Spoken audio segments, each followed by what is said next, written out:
tissue. Good morning, everyone. There are 4 things I want to talk about with you this morning. 2 of them are related to science. First, I'll begin with the wildfires in the West. Millions of acres are burning, historically high numbers. And that's horrible, but worse than that, at least 35 people have died in the wildfires. Many people are missing, so we don't know the total number. Hopefully, it's just not so many more. A firefighter lost his life from the fire. Just a recent report on another one. In the western states, the number of acres, millions of acres, are 20 times the amount this time last year. 20 times. The wildfire haze is now, even you saw some of it reaching Washington, D.C. Of course, it has covered the country. America can no longer afford to deny the connection between the climate crisis and the wildfires, no longer be in contempt of the science that tells us why these storms battering the Gulf Coast are so severe. Severest in history, and the one that had hit Louisiana, and now they have Sally coming back. They told me that they're running out of names. They may have to go to the Greek alphabet to name the storms. So this is this wildfire, the assault on nature, Mother Nature's statement. Do something about this. And one of the things we're going to do this week, we have some legislation on the floor, an energy package, and it has many bills in it. I'm very proud of the work of the committees of jurisdiction, the Energy and Commerce Committee, the Science, Space and Technology Committee, led by Eddie Bernice Johnson, Frank Pallone on the committee, Energy and Commerce, and other important work that is done. And among the pieces of legislation are some bills by Congresswoman Anna Eshoo, which establishes research institutes to study the impact on this smoke on public health. There is a direct connection. It also has as a priority to have the grid upgraded in a way that it can detect these sparks, because these sparks are what just take off in such a vicious way, as those of you who may have followed the fires have seen. So again, this is honoring science. I told you last week about my meeting with the G7 heads of parliaments, and it was a great meeting this past weekend. And what was very interesting to see is that in all those countries, the G7 plus the EU, there is no difference in opinion among the parties about whether the climate crisis exists and that human behavior has an impact on it. Only the United States is in the denial that we are in the executive branch and the Republicans in Congress. I don't know how much further evidence that they need or what could cause them to accept the science. The contempt for science must stop. And it must stop when it comes to the coronavirus. That's the second item that I wanted to talk to you about, of the highest priority. This weekend, sadly, we will see that 200,000 people have died because of the coronavirus, approaching 7 million people infected. This didn't have to happen. And yesterday, some of you were there when Mr. Pallone and Mr. Clyburn and 2 of our freshmen, Congresswoman Marcus L. Powell and Congresswoman Underwood, spoke about our plan that has been out there for months and months, our plan for testing, tracing, treating, our plan for sanitation, separation, wearing masks, to crush the virus. Instead, our Republican colleagues want to crush the Affordable Care Act and its pre-existing condition benefit, which affects probably nearly half the families in our country. But we have a plan. It's based on science. The amounts of resources needed are substantiated by science, by institutions of higher learning, by the academic world that especially focuses on the epidemiology of a pandemic. Why is it so hard for the Republicans to accept the science, crush the virus, so that we can open our economy and open our schools more safely? In our HEROES Act, in which this proposal is, and again, Mr. Pallone, the Chair of Energy and Commerce, has presented this plan. It's not just money, it's a plan. It's been there for months, and even in previous legislation, we had pieces of it, but this has a comprehensive plan. We have $75 billion. That is what it will take to crush the virus. The Republicans had $15 billion, and they said we'll compromise and make it 16. Now, that doesn't even come close to meeting the need or recognizing the loss in terms of health, but also in terms of our economy. Again, contempt for science, because science tells us what we need to do to test, to trace, to treat, to separate, to ventilate, to wear masks, so we can get started. Now, we all hope and pray for a vaccine, and that will make a tremendous difference. I salute the distinguished scientists and professionals at the FDA. That does not include the commissioner. I'm talking about the long-term scientists who work there, for the work that they have done on the Warp Speed initiative that they've been involved in for a while, that they initiated, frankly. And when we have a vaccine that has been tested, that is to say, has gone through the clinical trials that science says are necessary to prove efficacy and safety, hopefully that will be soon.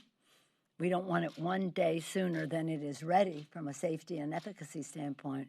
We don't want it one day later. And so we want to make sure that there is no political interference in the timing and decisions that are made. And when we have that vaccine, and hopefully that will be soon, we all hope and pray, that it will be distributed in an ethically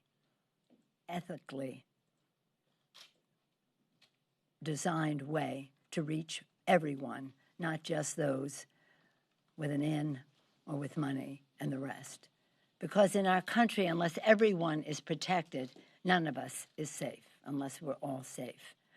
Again, let's stick with the science. Let's skip the politics when it comes to having clinical trials and the timing of it all. The next subject I want to take up is this.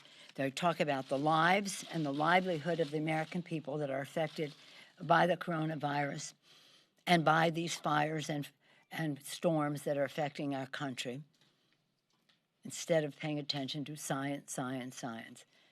The next point I want to make is one that I get questions constantly all over the country, virtually, but I'm all over the country virtually from morning until late at night, and that is about the security and the integrity of our elections.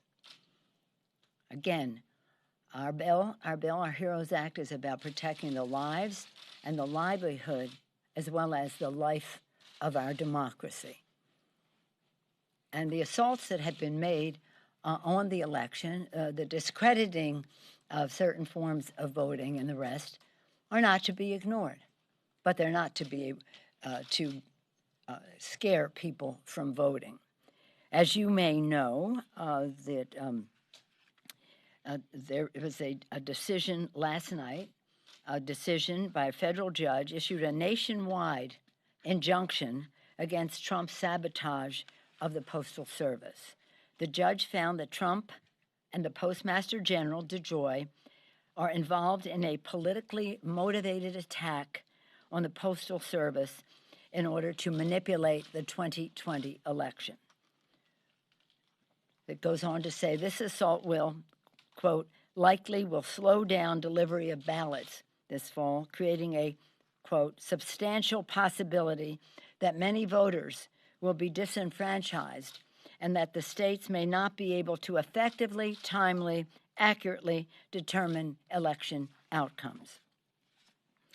Again, the sabotage also is an assault on our health. As I've said to you before, 1.2 billion prescriptions were delivered by the Postal Service in 2019. That was before the coronavirus hit us.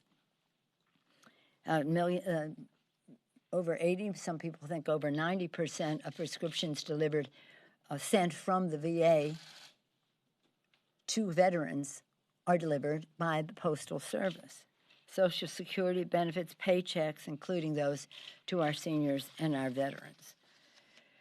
So this issue has, it's just something that everybody talks about. I told you, I think, that we instituted our Sojourner Truth Women's Vote Project last Tuesday, and then had again this Tuesday, and we're ready for next Tuesday.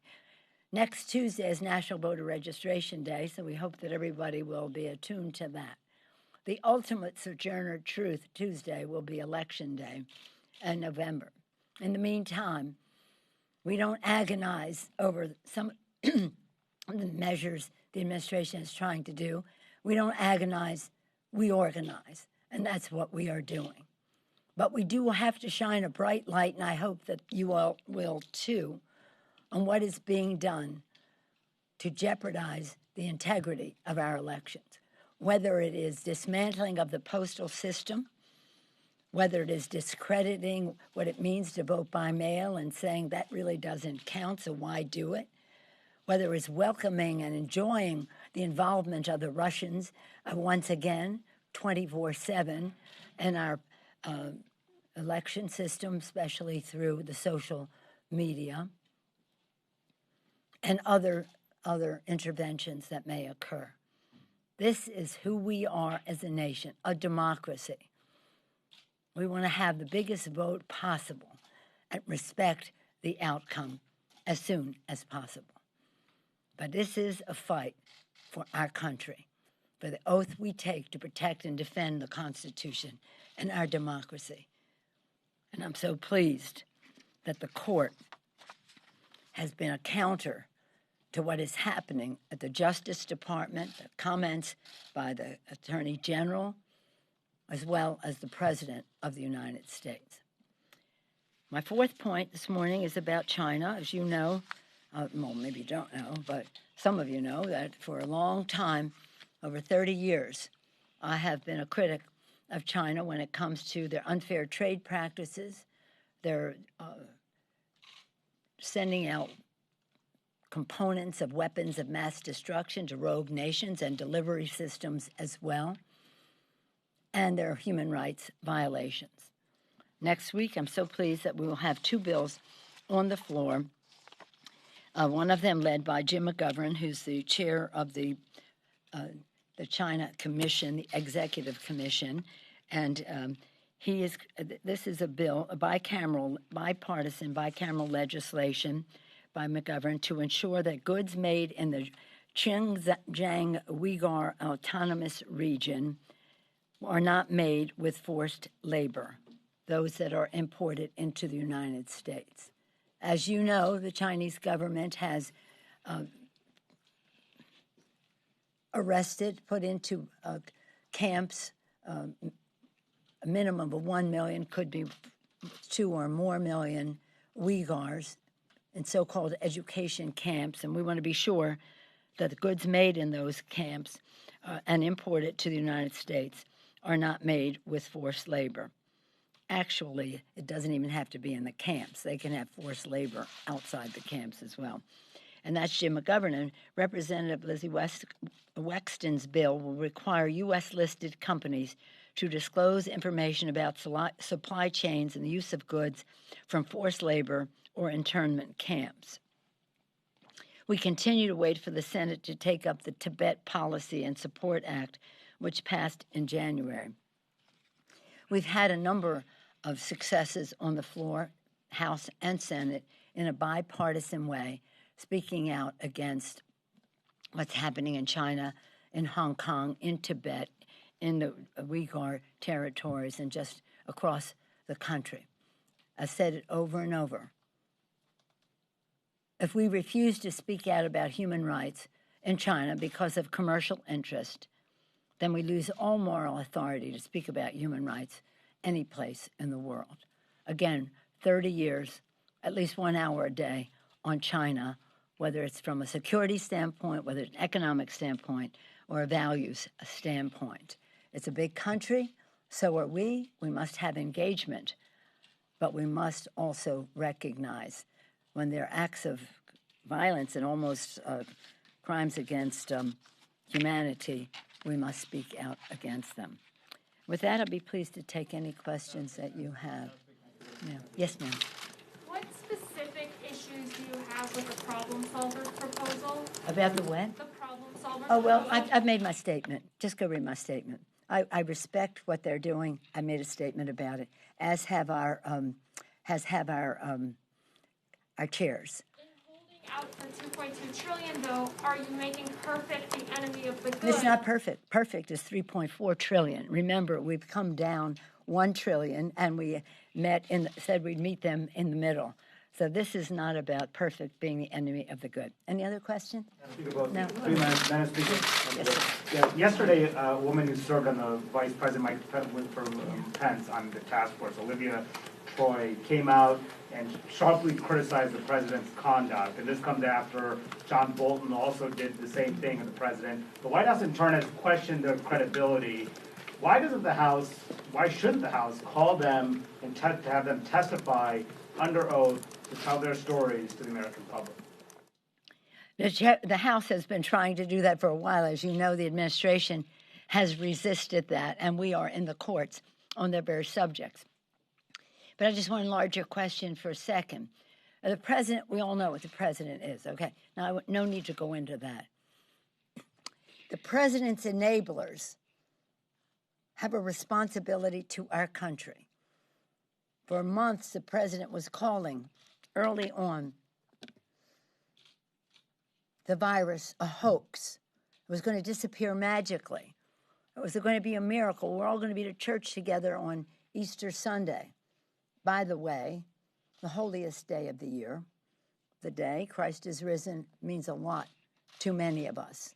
So him to deal frivolously with that, I found offensive, as I did his offense to science in saying what he did. But where were his people coming out and saying, that's not right, Mr. President. We're going to leave if you continue to speak that way.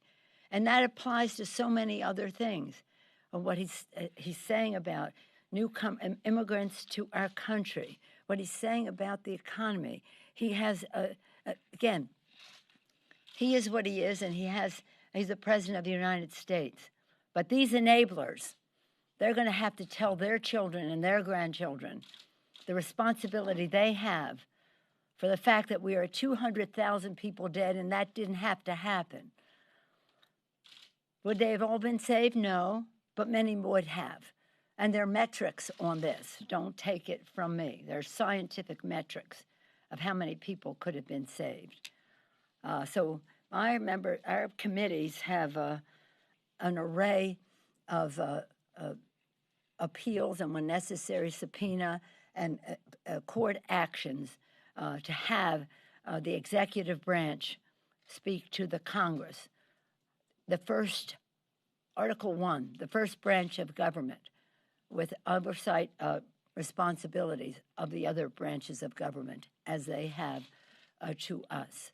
So I think your idea is a great one. Now, there's a letter being put together by the chairs of the committees of jurisdiction questioning the actions of the Attorney General of the United States and whether the comments that he and others that he may have encouraged are making statements that have an impact on the adjudication of justice prevailing in certain cases, and also what impact that could have on the election.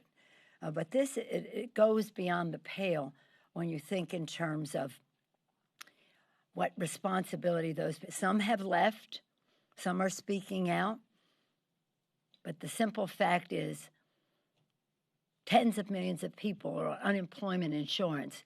200,000 people have died. Nearly 7 million people have been infected.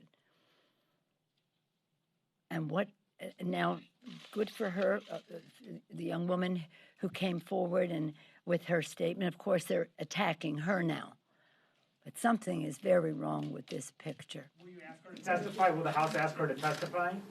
Yeah, again, I leave it up to the committees as to how they proceed, because quite frankly, when you're asking to testify or issuing a subpoena, you have to be careful about hitting them with your best shot, because they have friendly courts along the way who are not necessarily, in my view, committed to the separation of power.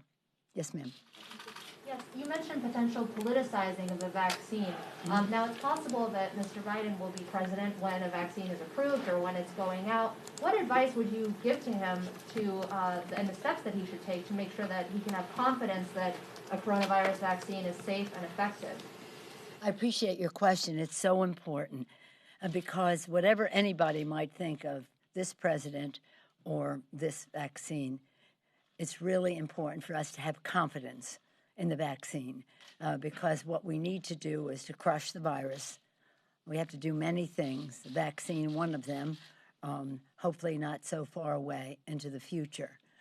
But unless there is confidence that the vaccine has gone through the clinical trials and then is approved by the independent scientific advisory committee that is established to do just this, there will be doubts that people will have. So I think that the Vice President's statements have been good, that he supports the science and of it all. And again, we want it to work. We want it to be safe. We want it to be efficacious. Those are the tests, safety and efficacy. And we want it to be available in a widespread, ethical way. And the best, it's not even an argument, but the best case for the vaccine is to have it as closely identified with the scientist who will be putting it forth. So we've had some good things. A number of the companies that have received funds, one hasn't, Pfizer hasn't received the funds, but the others received funds to develop vaccines. And they have said that they will not promote or support a vaccine that has not gone through the clinical trials and met the standard of approval. So that's very important. So I think that I feel confident that if and when we get the vaccine, and it's a matter of time, it would be, as I say, these scientists, some of the best minds in our country, 24/7, working on the development of the vaccine, as well as the private sector involvement in it. We want it to be a triumph, a victory, whenever it comes, if it comes in 2 weeks or if it comes in 4 months. But I do think that there has to be a point of acceptance of the science, and that will give people confidence to avail themselves of the benefits of the vaccine. One quick follow-up on distribution. Was there anything in the distribution plan put out by the Trump administration this week? You said it must be ethical. Was there anything in that plan that you thought was not ethical? Well, let me just say, I'd like to see more about it, because we have had an experience of what they say and what they do may be different things. I know they're talking about the military putting out things. I know everybody agrees that first responders and seniors should go first in all of this, but how are those decisions made?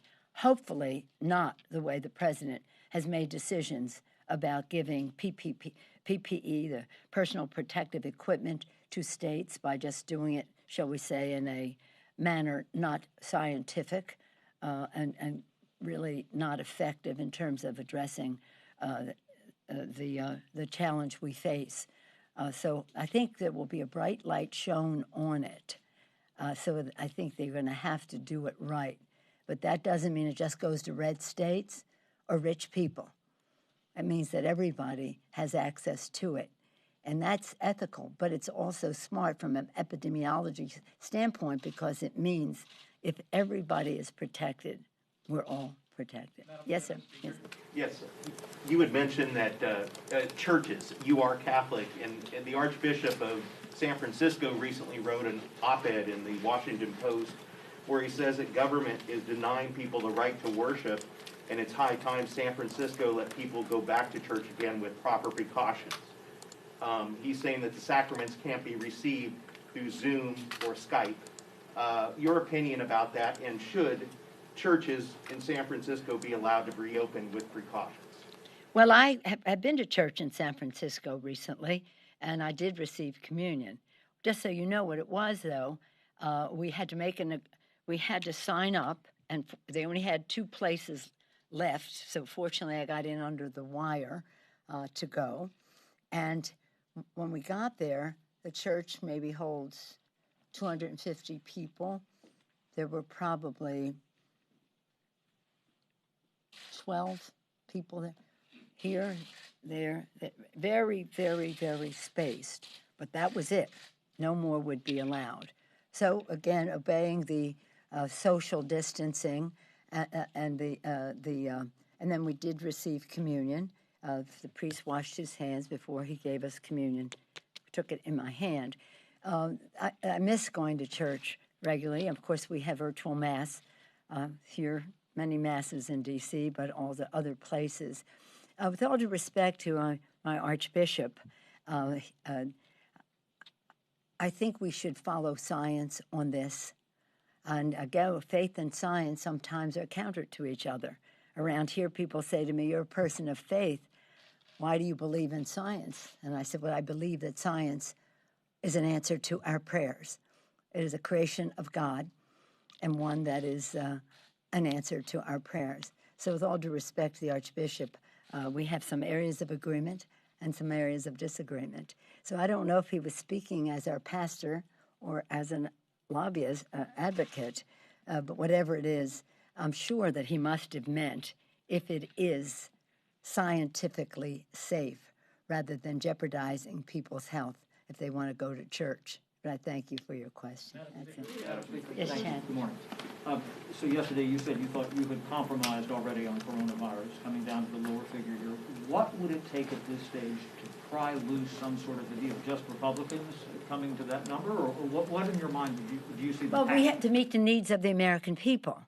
It's not a check the box or the path of least resistance. You have to meet the needs of the American people. And even the chairman of the Fed has said, you're not going to turn the economy around until you get rid of this virus. He said it more elegantly than that. 2 days ago in his statement. Perhaps you saw it. Perhaps you saw his connection between how the economy will come back only if we get rid of the virus. And so we have to do that in a substantial way, not in well, we did something. No, we know what the needs are. We know what science tells us we need to do, and that's where we have to go. Now, I did say yesterday that there are more needs that have emerged since we passed the bill 4 months ago, May 15th. And 3 days is, what's today, the 17th? 18th, so 4 months and 4 days ago, there are more needs that have emerged. Again, the anticipation and hope at that time was that we would engage in crushing the virus. We didn't. More deaths, more cases, more challenges in terms of jobs, and one of them being with the airlines. The bill that was there, the CARES Act, did good things until the end of September. So now that emerges again as a challenge, which we had hoped would have been addressed by crushing the virus. The other part of restaurants, the restaurants have a big ask, a very big ask in terms of they've taken a beating on this, and I think there's bipartisan interest in helping restaurants. Mr. Blumenauer has a very substantial bill, $125 billion, in terms of assisting restaurants. And so if some of these additions are to be taken into consideration, that means that in order to stay at halfway between where they are and where we were, that we'd have to come down further in some of our own original priorities in the bill. And that's what a negotiation is about. We don't negotiate with ourselves. We negotiate with the other side on this, and they have to see that the science is clear. We need the testing. They know that. They should know that. Why wouldn't they know that? State and local government is their big hang-up. They have contempt for science and disdain for state and local government. And the chairman of the Fed referenced state and local government as being part and part of our economy. And his, I don't know if it's in the statement or the Q&A, but what came forth, once again, he has said that before. These are our heroes: healthcare workers, first responders, police and fire, transportation, sanitation, food workers, teachers, largely paid for and hired by the state and local government. You wouldn't be able, nor would I, be here without these workers. The healthcare workers, some of them risking their lives in order to save lives, and now losing their jobs. People who take risk to go to work so that we can have food on the table, dismissed by them. Transportation workers who enable people to get to work, dismissed by them. Police and fire, I had conversations always with them, with especially recently with fire because of the fires in the West, and getting a report on the infections as well as some deaths in terms of first responders, because they are some of the first people on the scene when there is a report that someone needs to be taken to the hospital or something. And then, again, the healthcare workers.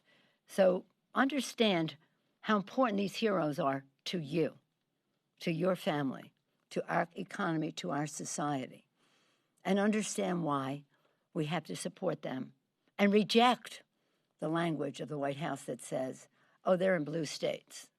Oh, really? I thought we were the United States of America. I thought that, and I still do. And I wear my pin. This is a pin that says, one country, one destiny, written on this flag. One country, one destiny. I gave this pin to John Lewis on 4th of July weekend, the last time I was able to visit with him, actually, in Atlanta. And we shared the thought that this one country, one destiny was embroidered in the coat that Abraham Lincoln had on that fateful night. It was a coat he wore often, but also that night. One country, one nation. So any thought that, oh, well, we don't have to help state and local because blue states have more infections than other states, so why should we care? Well, we do care. And we're going to vote care. And we're going to vote health. And we're going to vote truth. And we're going to vote starting today. In 4 states across the country, voting has started. And again, we want them to be able to not have to sacrifice their health in order to vote. So have the social distancing, have adequate polling places so that distancing can be enabled, as well as for those who want to vote in person, but also making it easy for people to vote by mail, and that they do so with the confidence that their vote will be counted as cast, and that no skullduggery on the part of the president and the Postal Service will impair the Postal Service to get the ballots to people in a timely fashion and get them back to the authorities in time to be counted as cast, and to do so in a way that, again, I say to everybody, here's what you have to do. go to iwillvote.com, iwillvote.com, iwillvote.com. Put in your state, your zip code, and it'll tell you how to vote by mail, how to vote in person.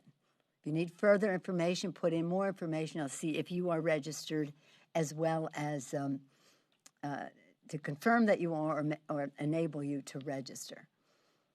This is eliminating obstacles to participation in our voting process as a very patriotic duty that we all have. That's what we're doing with Sojourner Truth each Tuesday, Truth Tuesday. A woman, suffragist, abolitionist, slave. In her honor, we want to make sure we have the best possible, largest number of people having the healthiest access to voting. But I'm excited that the voting is starting today. I would say to people, vote early, so the post office. Now, let me just say this about the postal workers. They are great. They are going to get the mail to and fro. We just don't want them to be impaired by having sorting machines removed or dismantled, mailboxes removed, and the rest. But I have every confidence in our postal workers, whether they're postal workers or letter carriers in the post office or coming to your door with the mail. I have confidence in them because they are truly patriots. Postal Service, most American institution you can name, really. Most popular, 90%, over 90% approval of any, bigger than any agency of government. Benjamin Franklin was the first Postmaster General. Abraham Lincoln was named a Postmaster General, and he yielded to a woman widow who needed the money, and so he yielded to her, but that was had been one of his titles. Others have served, coming from the war. So many veterans, a large number of people in the Postal Service are veterans. So in any event, as American as apple pie used to be, is that still popular? I mean, with all with food, this and that, apple pie, motherhood, baseball, the Postal Service. Vote safely. Thank you. Thank you. Thank you.